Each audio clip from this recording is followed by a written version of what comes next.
Good morning all of you. आज हम security analysis and portfolio management की 11th lecture की क्लास ले रहे हैं, जो कि रिलेटेड है organization and functioning of security market की। क्या क्या सिक्योरिटी मार्केट के ऑर्गेनाइजेशन होते हैं और किस तरीके से उसके अंदर फंक्शनिंग की जाती है, उसके रिगार्डिंग इस लेक्चर के अंदर हम पढ़ेंगे।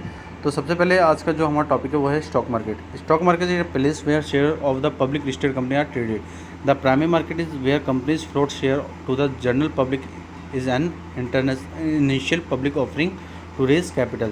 जो स्टॉक मार्केट है वो एक प्लेस होता है जहाँ पे पब्लिक लिस्टेड कंपनीज के जो शेयर्स होते हैं उनको ट्रेड किया जाता है, और जो प्राइमरी मार्केट होते हैं उधर कंपनीज के जो फ्लोट शेयर्स होते हैं उनको जनरल पब्लिक के अंदर इनिशियल पब्लिक ऑफरिंग के थ्रू कैपिटल को रेज किया जाता है। Once new securities have been sold in the primary market, they are traded in the secondary market where one investor buys share from another investor at the prevailing market price or at whatever price both the buyer and seller agree upon. जब किसी new security को sold किया जाता है primary market के अंदर, तो वो क्या होता है कि वो सेकेंडरी मार्केट के अंदर भी ट्रेड किया जा सकता है। उसके अंदर एक इन्वेस्टर किसी शेयर को बाई करता है दूसरे इन्वेस्टर के से, और वो जो इन्वेस्टर जो शेयर बाई करता है वो प्रिवेलिंग मार्केट प्राइस पे उनको ख़रीदता है, और जो भी प्राइस होती है वो बायर और सेलर अपने एग्रीमेंट के एग्री के अकॉर्डिंग वो उसको परचेज करते हैं। द सेकेंडरी मार्केट और the stock exchange are regulated by the regulatory authority in the India. The secondary and primary market are governed by the security exchange board of India. जो secondary market है या जो stock exchange है वो regulate होते हैं किसी regulatory authority के द्वारा, और इंडिया के अंदर जो सेकेंडरी और प्राइमरी मार्केट्स हैं और उनको गवर्न किया जाता है सेबी के द्वारा, means security exchange and board of India के द्वारा। तो जो stock exchange facilitates stock brokers to trade company stocks and other securities. A stock may be brought out sold only if it is listed on an exchange, thus it in the meeting place of the stock buyers and sellers. India's premier stock exchange are the Bombay Stock Exchange and Nasdaq Stock Exchange। जो ये stock exchange रहते हैं ये facilitate करते हैं stock brokers को कि वो किसी कंपनी की स्टॉक को ट्रेड कर सकें और अदर सिक्योरिटीज़ को ट्रेड कर सकें। ये जो स्टॉक होते हैं इनको ये लोग ब्रॉड करते हैं और सोल्ड करते हैं जो कि लिस्टेड होते हैं, और उसका वो एक्सचेंज करते हैं। ये जो मीटिंग प्लेस होता है इसके अंदर जो भी स्टॉक बायर्स हैं या सेलर्स हैं वो एक मीटिंग रखते हैं। और इंडिया के अंदर हम प्राइमरी स्टॉक एक्सचेंज देखें तो बॉम्बे स्टॉक एक्सचेंज और नेशनल स्टॉक एक्सचेंज उसके अंदर हैं। Who can invest in India? India started permitting outside investment only in 1990s. Foreign investment are classified into two categories: foreign direct investment, foreign portfolio investment. All investment in which an investor take part in the day-to-day management and operation of the company are treated as FDI, whereas investment in share without any control over management and operation are treated as FPI, means foreign portfolio investment. India के अंदर जो भी outside investment थे वो start हुए 1919 से, लेकिन जो फॉरेन इन्वेस्टमेंट को क्लासीफाई किया गया है दो कैटेगरी के अंदर। एक होता है एफडीआई फॉरेन डायरेक्ट इन्वेस्टमेंट, दूसरा होता है फॉरेन पोर्टफोलियो इन्वेस्टमेंट एफपीआई। इसके अंदर जो भी सारे इन्वेस्टमेंट्स होते हैं वो एक इन्वेस्टर के हेल्प से किए जाते हैं, और ये जो भी ये इन्वेस्टर उसके अंदर पार्ट करते हैं वो डे टू डे मैनेजमेंट या ऑपरेशन किसी कंपनी के थ्रू करते हैं। लेकिन अगर हम बात करें एफपीआई की, तो एफपीआई के अंदर जो भी इन्वेस्टमेंट होते हैं किसी शेयर के रिगार्डिंग, उसके अंदर किसी का जो भी कोई भी तरीके का कंट्रोल नहीं होता किसी मैनेजमेंट का, ना कोई भी कंट्रोल होता है किसी ऑपरेशन का। लेकिन एफडीआई के अंदर जो भी कंट्रोल होता है वो किसी एक मैनेजमेंट का होता है या ऑपरेशन का होता है किसी कंपनी का, और उससे वो एफडीआई को ट्रीट करते हैं। लेकिन अगर एफपीआई की बात करें तो एफपीआई के अंदर जो भी हम इन्वेस्टमेंट कर रहे हैं किसी शेयर के अंदर, तो उसके अंदर किसी भी मैनेजमेंट का कंट्रोल नहीं होता और ना ही कोई ऑपरेशन उसके अंदर होता है। For making portfolio investment in India one should be registered either as a foreign institutional investor FII or as one of the sub accounts of one of the registered fees. जो portfolio investment India के अंदर बनाए जाते थे उनके अंदर जो भी रजिस्टर्ड होते थे फॉरेन इंस्टीट्यूशनल इन्वेस्टर या जो भी सब अकाउंट्स होते थे जो कि एफआईआई के अंदर रजिस्टर्ड है उनके हेल्प से, both registration are granted by the market regulator. जो भी रजिस्ट्रेशन होते थे उनको मार्केट रेगुलेटर के थ्रू ग्रांटेड किया जाता था, और इनको जो ग्रांटेड करता था वो कौन करता था? SEBI, security exchange board of India. Foreign institutional investors mainly consist of mutual fund, pension fund, endowments, sovereign wealth funds, insurance company, banks, and asset management companies. At present, India does not allow foreign individuals to invest directly in its stock market. लेकिन हम ये देखें कि जो भी registration होता था उनको ग्रांटेड किया जाता मार्केट रेगुलेटर्स के थ्रू। तो इंडिया के अंदर जो भी रेगुलेशन होता था वो सेबी करती थी, और जो फॉरेन इंस्टीट्यूशनल इन्वेस्टर्स थे वो उसके अंदर जो चीज़ें कंसिस्ट होती थी वो होती थी mutual fund, pension fund, endowments, sovereign wealth funds, insurance company, bank और एसेट मैनेजमेंट कंपनी। लेकिन अगर हम प्रेजेंट की बात करें तो इंडिया के अंदर कोई भी फॉरेन इंडिविजुअल इन्वेस्ट नहीं करता डायरेक्टली स्टॉक मार्केट के अंदर। However, high net worth individual, those with a net worth of at least US $50 million can be registered as a sub accounts of an FII। जो भी high net worth individual होते हैं जिनका जो worth होता था एटलीस्ट $50 मिलियन होना चाहिए, वही रजिस्टर्ड होते थे FII के सब अकाउंट्स में। Foreign institutional investors and their sub accounts can invest directly into any of the stock listed on any of the stock exchange. Most portfolio investment consists of investment in security in the primary and secondary market, including share, debenture, and warrants of the company listed or to be listed on a recognized stock exchange of India. Fees can also invest in unlisted securities outside stock exchange, subject to the approval of the price of the RBI.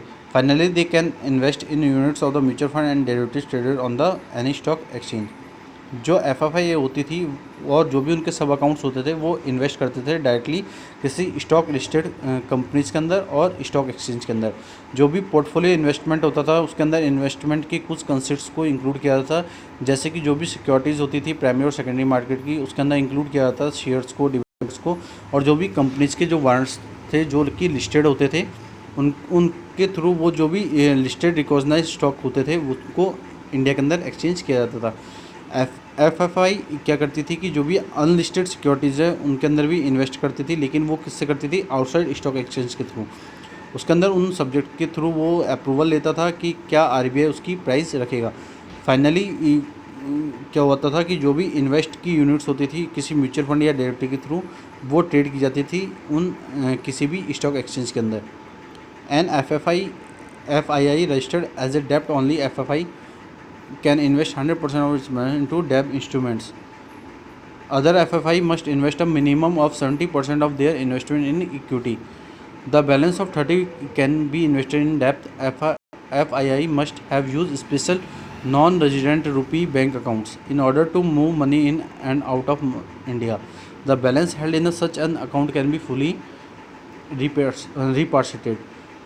जो FFI होती थी वो register होती थी किसी depth के अंदर, और जो भी FFI होती थी वो इन्वेस्ट करती थी अपना जितना भी डेप्थ इंस्ट्रूमेंट्स है 100% उसके अंदर इन्वेस्ट करती थी। और जो FFI होती थी वो एक मिनिमम इन्वेस्टमेंट 70% उसकी इक्विटी में करती थी, और जो बाकी का बैलेंस होता था वो उसके डेप्थ में इन्वेस्ट करती थी। FFI कोई भी स्पेशल नॉन रेजिडेंट रुपी बैंक अकाउंट का यूज़ करके और उस ऑर्डर के थ्रू वो मनी को मूव कर सकती थी इंडिया के अंदर और इंडिया के बाहर। जो भी बैलेंस उसके अंदर होता था अकाउंट के अंदर उसको रिपार्टिटेट किया जा सकता था। However, there are two additional restrictions on portfolio investment for the aggregate of the investment by the FFI, including on their sub-accounts of in any particular firm, has been fixed at 25% of the paid-up capital. However, the same can be raised up to the sector cap within the approval of the company boards and shareholders. जो भी to additional restriction होती थी किसी portfolio invest के अंदर, तो जो पहली होती थी उसके अंदर जो भी एग्रीगेट लिमिट होती थी किसी इन्वेस्टमेंट की वो FII के थ्रू होती थी, और जो भी इंक्लूसिव होती थी इन सब अकाउंट्स के अंदर उनके अंदर पर्टिकुलरली कोई फर्म उसके अंदर 25% उनको फिक्स कर दिया जाता था उनके पेडअप कैपिटल को। तो जो भी सेम होता था रिगार्डिंग सेक्टर कैप के रिगार्डिंग उनको रेज किया जाता था और उनसे कंपनीज के थ्रू उनको अप्रूवल मिलती थी उनके बोर्ड और शेयर होल्डर्स की हेल्प से। Secondly, investment by any single FFI in a particular firm should not be exceed 10% of the paid-up capital of the company.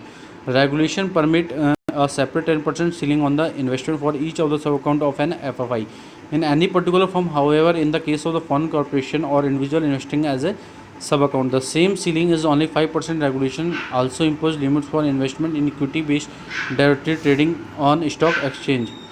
जो सेकेंडली हम बात करें तो जो भी इन्वेस्टमेंट होता था जो सिंगल FFI के अंदर होता था उसमें हर कोई पर्टिकुलर फर्म उसके अंदर 10% से ज़्यादा exceed paid up of capital उस कंपनी की नहीं होती थी। जो भी रेगुलेशन होते थे उनको परमिट किया जाता था कि वो 10% सेपरेट उनके अंदर इन्वेस्टमेंट करें, जो कि वो सब अकाउंट FFI के उनको पूरा करते थे और जो कि एक पर्टिकुलर फर्म के अंदर होते थे। जो भी केस होता था इन फॉरेन कॉरपोरेशन का या इंडिविजुअल्स का, उनके थ्रू वो सब अकाउंट के थ्रू इन्वेस्ट करते थे और जो भी सीलिंग्स होती थी इनकी, उसके अंदर जो 5% रेगुलेशन होता था उनके अंदर वो इम्पोज करते थे उन लिमिट्स को, और साथ साथ जो भी इन्वेस्टमेंट होता था इक्विटी बेस्ड डेरिवेटिव्स का, उनको ट्रेड किया जाता था स्टॉक एक्सचेंज के अंदर। इसके बाद जो हमारा नेक्स्ट टॉपिक है वो है इन्वेस्टमेंट ऑफ फॉरेन एंटिटीज़। अगर हम फॉरेन एंटिटीज़ के बारे में पढ़ें तो यहाँ पे कुछ चीज़ें मैंने मेंशन की गई हैं कि जो फॉरेन एंटिटीज़ होती हैं किसी इंडिविजुअल्स की, उनको गेन किया जाता है, एक्सपोज किया जाता है इंडियन स्टॉक मार्केट में, किसके थ्रू? इंस्टीट्यूशनल इन्वेस्टर के थ्रू। और मैंने India focus mutual funds and becoming popular among retail investor. अगर इंडिया के अंदर देखें तो इंडिया के अंदर जो मेन फोकस है वो इन्वेस्टमेंट का, वो म्यूचुअल फंड्स के अंदर है, क्योंकि ये बहुत पॉपुलर है रिटेल इन्वेस्टर्स के अंदर। तो जो इन्वेस्टमेंट होता था वो मेड होता था किसी ऑफशोर इंस्ट्रूमेंट से, जैसे कि participatory notes, PNs and depository receipts such as American depository receipts ADRs and global depository receipt GDR and exchange traded funds ETF and exchange traded notes ETNs। As per Indian regulation, participatory notes representing underlying Indian stock can be issued offshore off by FSI। जो भी Indian regulation होते थे उसके अंदर जो भी participatory notes होते थे उनको रिप्रेजेंट किया जाता था इंडियन स्टॉक्स के अंडरलाइंग से, और उनको इशू किया जाता था ऑफशोर FFI के द्वारा। और जो भी रेगुलेटेड होती थी इन एंटिटीज़ की, उनको पूरी की जाती थी। जो हर कोई एक स्मॉल इन्वेस्टर था वो इन्वेस्टेड करता था अमेरिकन डिपॉजिटरी रिसिप्ट के अंदर, जो कि रिप्रेजेंट करती थी किसी भी अंडरलाइंग स्टॉक को, जो कि हम इंडियन फर्म्स के अंदर वेल नॉन है। और जो भी ये लिस्टेड होते थे ये NYSE means New York stock exchange के अंदर होते थे, और जो ADR हैं उनको डेमोनेट किया जाता था डॉलर्स के अंदर, और इनके सब्जेक्ट को रेगुलेशन किया जाता था US के अंदर। जो भी security exchange commission means SEC है, और जो भी ग्लोबल डिपॉजिटरी रिसिप्ट है जिनको लिस्टेड किया जाता था यूरोपियन स्टॉक एक्सचेंज के अंदर। जो मैनी प्रोमोजिंग इंडियन फर्म्स हैं जो कि ADR और GDR के अंदर अपने कोई भी ऑफशोर इन्वेस्टर को एसेस नहीं करती हैं। इसके बाद जो हम लास्ट जो टॉपिक पढ़ रहे हैं आज का वो है bottom line. Emerging markets like India are fast becoming engines for future growth. Currently only a very low percentage of the household savings of India are invested in the domestic stock market, but with GDR growing at 7 to 8% annually and a stable financial market, we might see more money joining the race. Maybe is the right time for outside investor to seriously think about joining the Indian bandwagon। जो emerging markets थे India के अंदर वो fast becoming engines थे future growth के लिए, और जो भी करंटली जो भी मार्केट था वो वेरी लो परसेंटेज का था हाउस होल्ड सेविंग्स के रिगार्डिंग इंडियंस के, क्योंकि जो इंडियंस के जो जितने भी जो हाउस होल्ड्स होते हैं वो मोस्टली डिपेंड होते हैं अपनी सेविंग्स के ऊपर। तो जो भी इन्वेस्टेड वो करते थे वो डोमेस्टिक स्टॉक मार्केट के अंदर करते थे, लेकिन जैसे जैसे GDP हमारी ग्रो होने लगी 7 to 8% एनुअली होने लगी, तो उसके अंदर एक स्टेबल फाइनेंशियल मार्केट क्रिएट होने लगा, और इससे ये देखा कि जो भी हमारी मनी ज्वाइनिंग रेस है वो क्रिएट होने लगी। तो हमने ये देखा कि जो भी राइट टाइम पे जो भी आउटसाइडर थे, इन्वेस्टर्स थे, वो सीरियसली उसके रिगार्डिंग थिंक करने लगे, और वो धीरे धीरे इंडिया के अंदर अपने इन्वेस्टमेंट को ज्वाइन करने लगे, जिसको बैंडवैगन कहते हैं हम लोग।